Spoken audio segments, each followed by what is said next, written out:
بسم الله الرحمن الرحيم. هل أتاك حديث الغاشية؟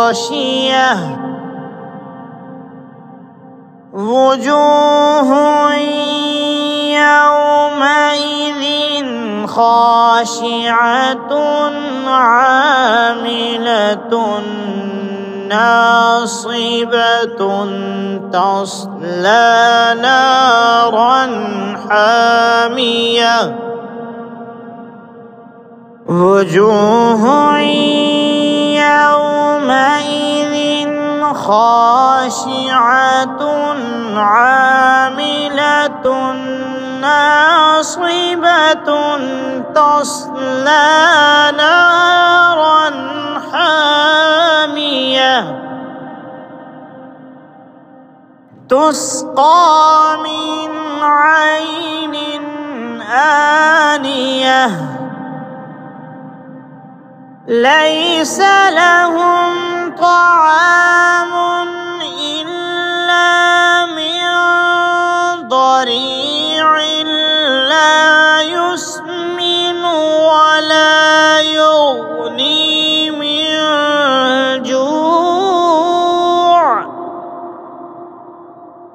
وجوه يومئذ ناعمة لسعيها راضية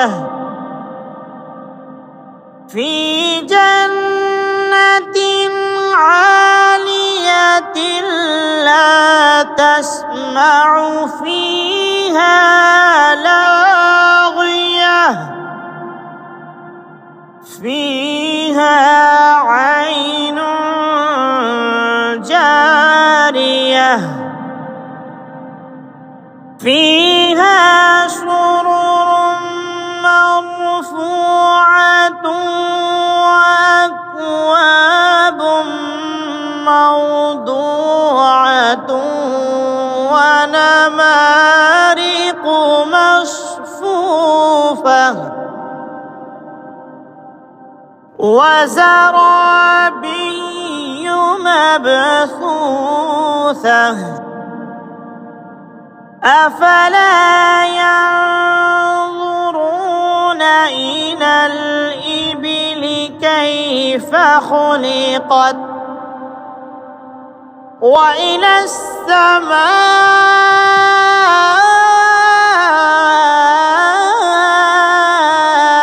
كيف رفعت وإلى الجبال كيف نصبت وإلى الأرض كيف سطحت.